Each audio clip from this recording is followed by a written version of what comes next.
तो स्टार्ट करते हैं आज हम लोग अपैरेंट डेप्थ और रियल डेप्थ के बारे में।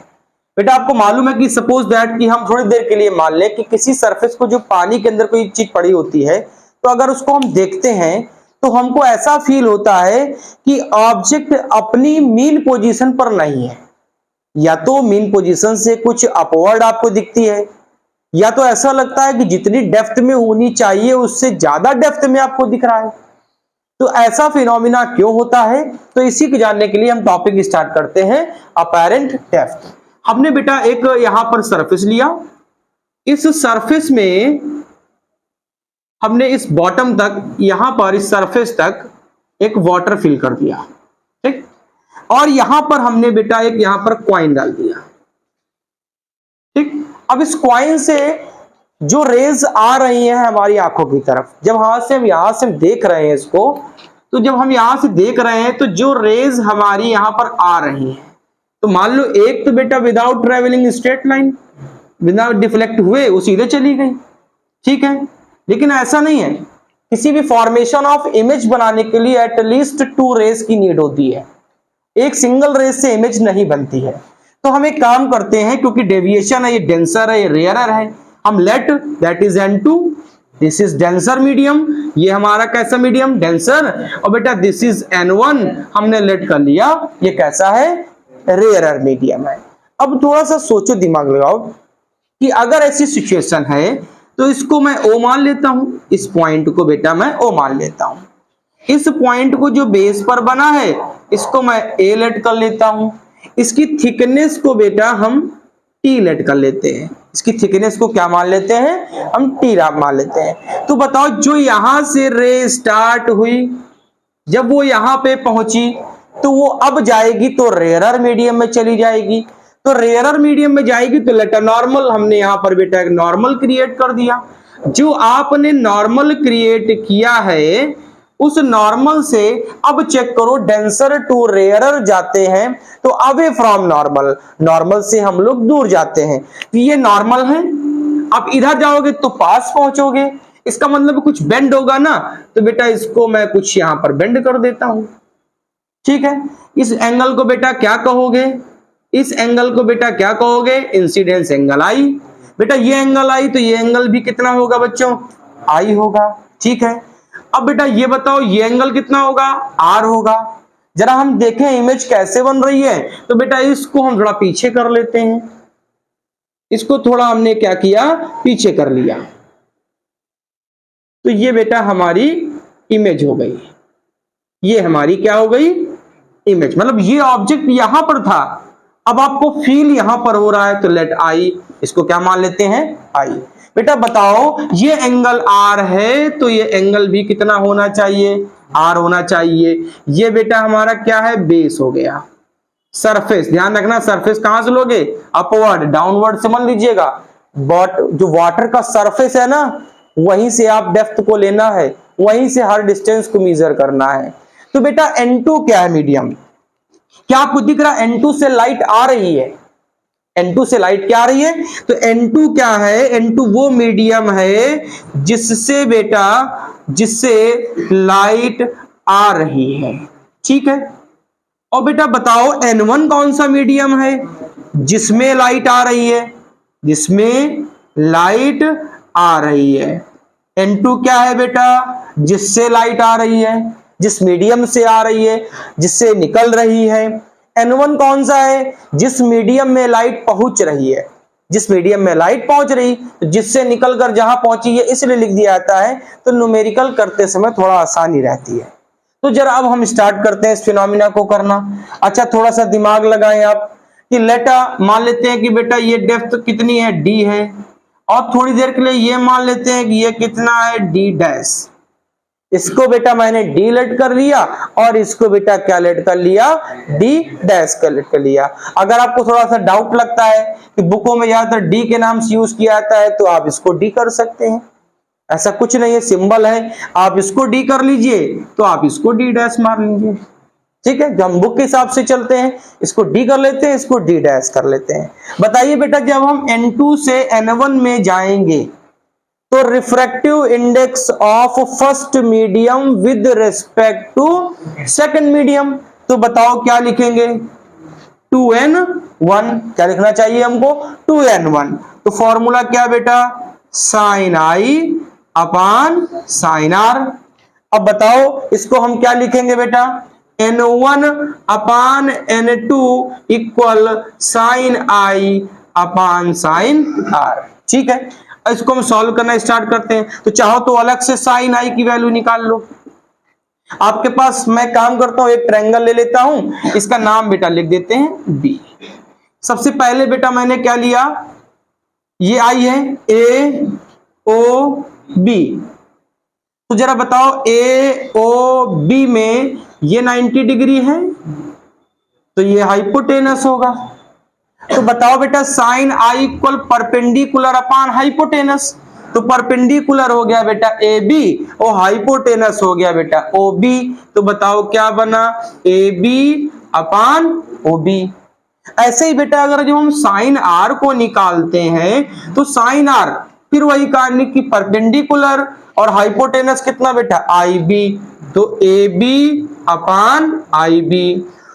फॉर्मूले में रखिए n1 अपान n2 इक्वल बेटा साइन आई की जगह A B upon O B और r की जगह A B upon I B. A B से ए बी बेटा कैंसिल हो गया। तो यहां पर हमको n1 अपान n2 जो मिला, n1 अपान n2 वो बेटा कितना मिला, आई बी अपान ओ बी। क्या मिला, आई बी अपान ओ बी। बोलो इतनी बात ठीक है। ये बेटा आई बी है और बेटा ये ओ बी है। अब थोड़ा सा ध्यान से बात को सुनिए। मान लीजिए कि एक रेस निकली थी, जो कॉइन आपने रखा उसे हमारी आई पे एक रे आ रही थी, एक में आपने डेविएशन कराया। तो डेविएशन क्या सोचते हैं, बहुत लार्जर होता है, ऐसा नहीं। रेस कैसी होती है, पैराक्सियल रेस होती है। पैराक्सियल रेस क्या होती है बेटा, जो बहुत ही क्लोज होती है, जो बहुत ही क्लोज होती है। तो अगर एक रे ये आ रही है तो आप ये कह सकते हो सेकंड रे हमारे पास ये थी। अगर हम इमेज फॉर्मेशन की बात करते हैं तो इमेज शार्प बनती है और हमको एक प्लेस पे दिखती है। ऐसा तो नहीं होता कि मैंने कॉइन रखा तो आधा कॉइन अलग आधा कॉइन अलग, ऐसा नहीं होता। हमको कॉइन एक ही दिखता है। वो बात अलग है कि डेप्थ या तो उसकी अपवर्ड आ जाती है या तो रियल डेप्थ से थोड़ा डाउनवर्ड चली जाती है। इसका मतलब है कि जो रेस एमिट हो रही थी वो बहुत ही क्लोज थी। जो क्लोज रेज होती हैं उनको पैराक्सियल्स कहते हैं। क्या कहते हैं, पैराक्सियल्स रेज कहते हैं। और पैराक्सियल्स रेज होने पर जो बेटा आई बी है, ये आई बी, ये जो आई बी है ये किसके इक्वल होना चाहिए, ए आई के इक्वल होना चाहिए। किसके इक्वल होना चाहिए, जो हमारा आई बी है ये किसके इक्वल होना चाहिए, ए आई के। जो हमारा ओ बी है ये बहुत क्लोज होगी बेटा, बहुत इसके पास में होगी। तो इसके पास में होगी तो ओ बी को मैं ए ओ लिख सकता हूं। क्या लिख सकता हूं, ए ओ। तो बेटा मैंने ओ बी को क्या लिखा, ए ओ लिखा। तो बताइए n1 अपान n2 इक्वल बेटा ए आई अपान ए ओ। तो n2 अपान n1 चेंज कर लो, ए ओ अपान ए आई। ठीक है, बताइए बेटा n2 अपान n1 को आप n कहते हैं, क्या कहते हैं, n बोलते हैं। बेटा AO क्या है, AO रियल डेप्थ है जो है ओरिजिनल में। AI क्या है, अपैरेंट डेप्थ, जितना वो ऊपर आ गया। तो फॉर्मूला क्या बन गया, रियल डेप्थ अपॉन में बेटा अपैरेंट डेप्थ। बताओ पहला फॉर्मूला बना n equal real depth upon apparent depth. अब एक फॉर्मूला, लेकिन बेटा एक आपको फॉर्मेशन और दिख रहा है, यहां पर देखिए एक फॉर्मेशन ये दिख रहा है कि AO शायद T है और AI को आपने माना है D डैश। क्या माना है, D डैश। तो N2 अपान N1 इक्वल बेटा AO कितना T थिकनेस और AI कितना D डैश। तो बेटा T अपान D डैश। तो फॉर्मूला बन गया N1T equal N2 D dash. एक फॉर्मूला ये है। इस फॉर्मूले का बहुत यूज नहीं है, बहुत ज्यादा यूज कहीं नहीं होता नहीं है, फिर भी आप समझ लें कि N1T किसके इक्वल है बेटा, N2D डैश। किसके इक्वल है, ये D डैश है, A और I। ठीक है, इतनी बात तो कंफर्म है। यहां तक N की वैल्यू हमने निकाली। फिर हम जरा चेक कर लें कि ऑब्जेक्ट तो ओरिजिनल में यहां था, इस प्लेस पर, मान लेते हैं इस बॉटम में, ये यहां पे। लेकिन जब आपने उसको देखा, टॉप व्यू देखा उसका, तो वो अपनी पोजीशन से आपको कुछ ऊपर नजर आया। इसका मतलब है उसने अपनी पोजीशन को कुछ शिफ्ट किया, जो आपको फील हो रहा है उसी को आप लोग अपैरेंट डेप्थ कहते हैं। तो हम कितना शिफ्ट हुआ इसको निकाल लेते हैं कि आखिर उसने शिफ्ट कितना किया ऊपर। तो इस शिफ्ट को निकालने के लिए हम यहां से नॉर्मल शिफ्ट निकाल लेते हैं बेटा। नॉर्मल शिफ्ट क्या बेटा, मैं नॉर्मल शिफ्ट को निकालने के लिए इस AO में इस AI को माइनस कर दूं तो पता चल जाएगा कि ऑब्जेक्ट आखिर कितना ऊपर आ गया। रियल में नहीं आया, हमको टॉप व्यू के देखने में कितना ऊपर आ गया। तो क्या मैं लिख सकता था AO माइनस AI, ठीक है, AO माइनस AI। अब इस फॉर्मूले को हम यहां सेट कर लेते हैं, इक्वल AO माइनस AI। बताओ बेटा, AO को आप AO बना रहने दीजिए, उसको चेंज मत करिए। AO माइनस बेटा AI को, ये फॉर्मूला लिखा है आपके सामने, N इक्वल AO अपान AI। क्या मैं इस AI की जगह AO अपान N लिख सकते हैं? तो हमने बेटा यहां लिख दिया AO अपान N। बेटा AO कॉमन हो गया तो 1 माइनस 1 अपान N। बेटा AO कितना है? Real depth, original part, original कितना है? T है बेटा। तो क्या फॉर्मूले में नॉर्मल शिफ्ट आपको T 1 माइनस 1 अपान N मिली? बताइए आपको कितनी शिफ्ट मिली? T 1 माइनस 1 अपान N। मान लो आपसे कोई न्यूमेरिकल में पूछ दे कि ऑब्जेक्ट रियल डेप्थ 20 पर है और उस मीडियम का रिफ्रैक्टिव इंडेक्स 2 है, तो पूछेगा बताओ नॉर्मल शिफ्ट कितनी है? तो आप सीधे सीधे यहां पर T की वैल्यू रखेंगे, रियल डेप्थ 20 मीटर, N कितना है? 2 है। तो आप इस कैलकुलेशन को करके सॉल्व कर सकते हैं कि ऑब्जेक्ट आखिर चला कहां गया।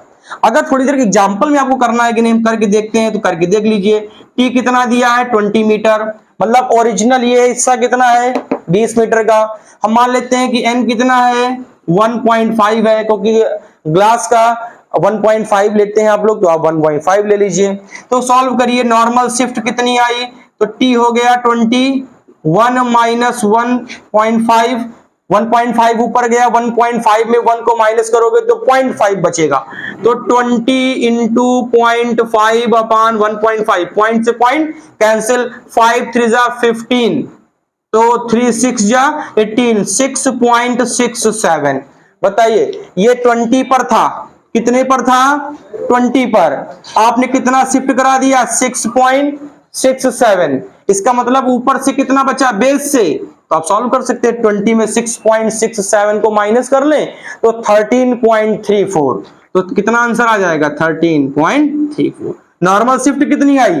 6.67। ये ऑब्जेक्ट 20 पर था, लेकिन हमको जो मैंने जब देखा, तो देखोगे तो आप ऊपर से ना, आप बेस से तो नहीं देख रहे हो। तो अब जब आप ऊपर से देखोगे तो उसी को सरफेस मानोगे। तो बताइए अब आप 6.67 को टिक नहीं कर सकते, आपको टिक करना पड़ेगा 13.34 को। क्यों? क्योंकि टॉप व्यू से देख रहे हैं आप इसको। आप जब टॉप व्यू से देखेंगे तो ऑब्जेक्ट 20 से उठकर 6.67 ऊपर आया, 20 से उठकर ना। तो जब आप देखोगे इस इमेज को तो आपको कितना फील होगा? आपको फील होगा 13.34। मेरी बात कंफर्म हुई? ऑब्जेक्ट आपको 20 पर है, बेस से कितना ऊपर आया? बेस का मतलब बॉटम, बॉटम से कितना ऊपर आया? 6.67। तो आप टॉप व्यू ऊपर से देखोगे ना उसको, तो आप जहां से देख रहे हो ऑब्जेक्ट, उसको देखना है ना। तो ऑब्जेक्ट की पोजीशन कितनी बची है आपके पास? कितनी बची? 13 लेकिन ये भी ध्यान रखिएगा, ये 13.34 वाटर के सरफेस से बची है ना। आपकी आंख भी तो कुछ ऊपर होगी, ऐसा थोड़ी नहीं कि पानी पर ही आंख लगा के देख रहे होंगे। आपकी जो आई है वो भी वाटर के सरफेस से कुछ ना कुछ तो ऊपर होगी। लेकिन आपके दिमाग में ये बात आनी चाहिए, तो ऑप्शन कौन स्टिक करेंगे? हमारी आंख मान लो 10 मीटर ऊपर है, तब हम क्या करेंगे? ऑप्शन में 13.34 भी दे दिया, 23.34 भी दे दिया, तो 23.34 को टिक करेंगे, गलत हो जाएगा। क्यों? हमको डिस्टेंस तो सरफेस से चाहिए ना, हमारी आंख से क्या मतलब। मेरी बात को आप ध्यान से सुन लीजिए, आप सरफेस से डिस्टेंस निकाल रहे हो, उसके बॉटम से नहीं। आपकी आंख अब वो वाटर के सरफेस से 1 मीटर ऊपर हो चाहे वो 5 मीटर ऊपर हो, आपको जो डिस्टेंस काउंट करनी है वो काउंट करनी है वाटर के सरफेस से। बात कंफर्म हुई? नोटेड। सपोज दैट, मान लो बेटा कि आपके पास अभी तो एक मीडियम की हमने बात कही, तो आपने फॉर्मूला बनाया D equal T1 minus 1/n, ठीक, नॉर्मल शिफ्ट का फॉर्मूला। लेकिन सपोज दैट कि मान लीजिए कि ग्लास भी दे रहा है, वाटर भी दे रहा है, केरोसिन भी दे रहा है। एक मीडियम, मान लीजिए कि कॉइन को उसने वाटर सरफेस पे डाला और उस वाटर सरफेस को 3 लेयर्स में डिवाइड कर दिया, कहा कि एक में केरोसिन है, मीडियम चेंज कर रहा है। तो ऐसी सिचुएशन पे आपको क्या करना पड़ेगा? तो total normal shift if it have N1 N2 N3, 3 medium. हमने 3 मीडियम ले लिए, होने को बेटा 2 भी हो सकते हैं और होने को 1 भी से भी हो सकता है। अगर फिर हमसे कहता है एंड गिवन रियल डेप्थ, आपको रियल डेप्थ दे रहा है, क्या दे रहा है? T। फिर आपसे कहे कैलकुलेट टोटल अपैरेंट डेप्थ बताओ या टोटल अपैरेंट शिफ्ट बताओ, तब हमको बेटा क्या करना पड़ेगा? सिंपल सा फॉर्मूला बेटा, D equal T1 1 minus 1/n1 plus T2 1 minus 1/n2। मान लो 3 है तो तीसरा भी लिख लीजिए, T3 1 minus 1/n3 and so on. और ये प्रोसेस बेटा कंटिन्यू चलता रहेगा। लेकिन आपको न्यूमेरिकल की लैंग्वेज में बताऊं, ऐसा कोई न्यूमेरिकल मिलता नहीं है कि 10 मीडियम ले ले, 50 मीडियम ले ले, ऐसे कुछ नहीं। एटलीस्ट मैक्सिमम 2 से 3 मीडियम ही लेता है। तो अगर 2 से 3 मीडियम लेता है तो सिंपल सा फॉर्मूला अप्लाई करें कि refractive index N1 N2 N3, उनकी अपैरेंट जो डेप्थ है वो कैलकुलेट करनी है। उनकी real depth T1 T2 T3 है। हो सकता है T1 T2 T3 सेम भी हो सकते हैं, रियल डेप्थ तीनों की सेम भी हो सकती है, तो वो तो अकॉर्डिंग टू न्यूमेरिकल है। तो आप कैसे टोटल शिफ्ट निकाल लेंगे? तो D T1 1 minus 1/n1 plus T2 1 minus 1/n2 plus T3 1 minus 1/n3। तो ये उसका फॉर्मूला होगा। कंफर्म है? ठीक है, नोट करें इसको। चलें, तो अब न्यूमेरिकल स्टार्ट करते हैं। इस न्यूमेरिकल में the apparent depth of object at the bottom of tank filled with refractive index 1.5। कितना रिफ्रैक्टिव इंडेक्स दे रहा है बेटा? n गिवन है 1.5। फिर कह रहा है इस 7.7 सेंटीमीटर। बेटा ये क्या दे रहा है? अपैरेंट डेप्थ दे रहा है आपको। कितनी अपैरेंट डेप्थ दे रहा है? अपैरेंट डेप्थ बेटा आपको गिवन है 7.7 सेंटीमीटर। ठीक बात। बताओ, कह रहा है कि ओरिजिनल डेप्थ कितनी है, इसकी रियल डेप्थ कितनी है। तो क्या करूं बेटा, हमको रियल डेप्थ निकालनी है। अभी अभी आपने एक फॉर्मूला पढ़ा, n इक्वल क्या था बेटा? रियल डेप्थ अपॉन में बेटा अपैरेंट डेप्थ। याद है कि भूल गए? अभी n इक्वल आपने पढ़ा रियल डेप्थ अपॉन अपैरेंट। बेटा n कितना? 1.5। रियल डेप्थ बेटा नहीं मालूम, तो रियल डेप्थ अपॉन में बेटा अपैरेंट डेप्थ कितनी है बच्चा? 7.7। तो रियल डेप्थ कैसे निकालेंगे बेटा? आप कैलकुलेशन तो कर ही सकते हैं। अब क्या करूं? 7.7 इंटू 1.5। ठीक है, तो 15 7 जा 105 5 कैरी 10 और 15 7 जा 105 और 10 115। कैलकुलेशन करेक्ट है?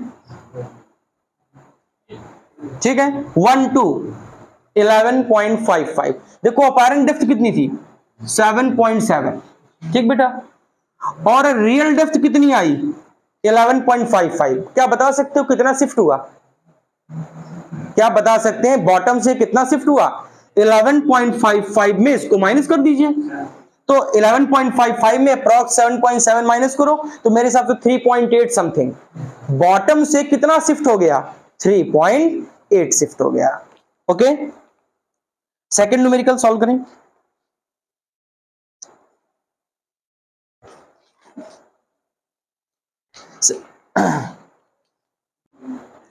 उसका न्यूमेरिकल कह रहा है a printed page is kept pressed by glass cube of n 1.5। बेटा आपको कह रहा है कि एक हमारे पास प्रिंटेड पेज है, उस प्रिंटेड पेज इज केप्ट, उसको रखा जाता है कहां पर? एक ग्लास स्लैब पे, और उसको प्रेस किया जाता है, जिसका n दे रहा है रिफ्रैक्टिव इंडेक्स 1.5 दे रहा है आपको, ऑफ एज 6 सेंटीमीटर। मतलब बेटा उसकी टोटल जो डेप्थ है, टोटल डेप्थ वो बेटा 6 सेंटीमीटर में। तो क्या मैं इसको रियल डेप्थ कह दूं? क्या मैं रियल डेप्थ कह सकता हूं? तो रियल डेप्थ बेटा कितनी हो गई? 6 सेंटीमीटर। उसके बाद कह रहा है by what amount will the printed letters appears to be shifted when viewed from the top. मतलब एक आपके पास पेपर है, ध्यान सुनना, कॉपी है, उसमें कुछ लेटर्स लिखे हुए, उस लेटर्स को लिखे हुए कागज को हमने वाटर के सरफेस पे डाला है, सरफेस पे, ऊपर नहीं सरफेस पे। तो वो जो सरफेस पे डाला तो टोटल हाइट थी 6 सेंटीमीटर। अब आपने टॉप व्यू से उसको देखा तो जो लेटर्स लिखे हुए हैं, अब बताओ वो कितना आपको उभरे हुए लग रहे हैं? ये बात को समझे? जो आप लेटर्स देखेंगे वो सरफेस से कुछ उभरे हुए, कुछ ऊपर की तरफ दिखाई देंगे। तो बताओ, कह रहा है कि वो कितना शिफ्ट हो गया। तो ऐसा करते हैं, पहले रियल डेप्थ और एन से आप क्या कर लेते हैं, जो हम शिफ्ट निकालते हैं उसको निकाल लेते हैं। क्या करूं बेटा? D इक्वल T1 माइनस 1 अपान n, यही फॉर्मूला था। तो बताओ बेटा T कितना? 6, 1 माइनस 1 अपान 1.5। ठीक है बेटा, सॉल्व करो। 1.5 में बेटा 1 माइनस करो 0.5। ठीक बात बेटा, अपॉन में 1.5 बेटा, 5 3 जा 15 और 3 2 जा 6। मतलब जो फॉन्ट लिखा है, फिगर देख लीजिए, ये फॉन्ट जो लिखा है, कागज यहां पे था, उसमें कुछ फॉन्ट्स लिखे हैं। तो कह रहा है ये कितना नीचे था? ये 6 सेंटीमीटर नीचे था। जब आपने फॉन्ट को देखा तो वो फॉन्ट बेटा 2 सेंटीमीटर उभर गए, 2 सेंटीमीटर। समस्या इस बात की है कि नॉर्मल शिफ्ट 2 सेंटीमीटर तो आपको मिल गई, लेकिन अगर हम एक्चुअल डेप्थ की बात करते तो शायद टॉप व्यू से वो आपको 4 सेंटीमीटर पर दिखता। लेकिन क्वेश्चन में यह पूछा गया है by what amount will the printed letter appear to shifted when view from the top. अगर आप टॉप से देखेंगे तो उसकी शिफ्टिंग कितनी है? 4 सेंटीमीटर। और अगर आप बॉटम से उसको देख रहे हैं, ये बॉटम की बात करेंगे, तो वो कितना शिफ्ट हो गया? 2 सेंटीमीटर। अब इसी पार्ट में एक न्यूमेरिकल हमारे पास और है, जिसमें बेटा पूछ रहा है, कह रहा है कि the bottom of container is 4 centimetre. ध्यान से सुनिएगा, कह रहा bottom of container is 4 centimetre. तो बॉटम ऑफ कंटेनर 4 सेंटीमीटर, क्या ये रियल डेप्थ है कि अपैरेंट डेप्थ है? मेरे हिसाब से तो रियल डेप्थ है, रियल डेप्थ है। तो बेटा मैं इसको टी लेट कर लूं। टी कितना बेटा? 4 सेंटीमीटर। ठीक, फिर कह रहा है इसमें रिफ्रैक्टिव इंडेक्स है 1.5, इसका रिफ्रैक्टिव इंडेक्स है 1.5।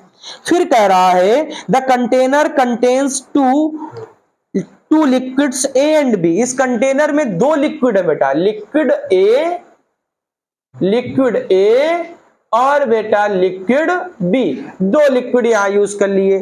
उसके बाद कह रहा है उनकी डेप्थ है 6 सेंटीमीटर 8 सेंटीमीटर। जो 2 लिक्विड यूज किए ए एंड बी, उनकी डिस्टेंस है 6 और 8। क्या ये रियल है कि अपैरेंट है? क्या ये रियल है कि अपैरेंट है? रियल डेप्थ है। कौन सी डेप्थ है? तो बेटा ऐसा करो, इसको T1 कर लो, इसको N1 कर लो। तो T2 कितना? 6 सेंटीमीटर ए वाले का, और T3 कितना बेटा? 8 सेंटीमीटर बी वाले का। ठीक है, इनके रिफ्रैक्टिव इंडेक्स आपको गिवन है 1.4 1.3, तो इसका एन दे रहा है N2 1.5 सॉरी 1.4 और इसका N3 आपको दे रहा है 1.3। ठीक है, पूछ रहा है कि बताइए what is the apparent position of the scratch on the outer surface of the bottom of the glass slab when viewed through the container। अगर कंटेनर से इसको देखा जाए तो बताइए कि ये कितना शिफ्ट हो रहा है। तो अभी अभी मैंने आपको फॉर्मूला बताया था कि 3 स्टेट दे दे तो क्या करना, तो बेटा D इक्वल क्या फॉर्मूला था, T1 1 माइनस 1 अपान N1 प्लस T2 1 माइनस 1 अपान N2 प्लस T3 1 माइनस 1 अपान N3। बेटा T1 हो गया 4 तो 1 माइनस 1 अपान 1.5, T2 हो गया 6 1 अपान 1.4 प्लस बेटा हो गया 8 1 माइनस 1.3। सॉल्व करें तो ये 4 आया, 1.5 ऊपर जाएगा बेटा तो 0.5 अपान 1.5 हो गया एक ब्रैकेट में, यहां बेटा 6 हो गया, 0.4 अपान 1.4 हो गया प्लस बेटा 8 इंटू 0.3 हो गया अपान 1.3 हो गया। तो अप्रॉक्स में कर ले, ये तो कट रहा है 5 3 15 पॉइंट भी कट गए। इसको बेटा काम करो, इसको काम करो 6 4 3 12 4 3 12 अप्रॉक्स कितना बचा पॉइंट 12 2 तो 4 5 20। बेटा इसको कर लो 3 4 12 और 3 3 9। इसको सॉल्व कर लेंगे, ये हो गया 4/3, ये हो गया 6/3.5, ये हो गया 8/4.3। अब आप इसको सॉल्व करेंगे, आप चाहो तो एलसीएम ले लो, नहीं चाहते हो एलसीएम लेना तो अप्रॉक्स में कर सकते हो। बेटा ये 1.33 है, ये बच्चा कितना है 1.33। बेटा पॉइंट हटाओ 0 बढ़ाओ, 5 से काटो 7, 5 से काटो 12 तो 12/7, तो 12/7 7 1 जा 7, 5 रिमेनिंग 7 7 जा 49। ठीक है बेटा यहां पर क्या करो पॉइंट हटाओ 0 बढ़ाओ, तो अगर आप थोड़ा सोचो 2 टाइम्स तो खैर पूरा नहीं जा रहा है तो मैं क्या इसको 1.7 मैं भी इसको मान लेता हूं, अरे 1.8 मान लीजिए। अब इसको जरा ऐड करके देख लीजिए कितना सोल्यूशन आ रहा है, वो आपको क्या मिल जाएगी बेटा शिफ्टिंग, कितना शिफ्ट हुआ। तो फाइनल आंसर 4.81। गुड बेटा, फाइनल आंसर 4.81 सेंटीमीटर ये क्या हो गया शिफ्ट हो गया। बात कंफर्म है, नोट कर लें।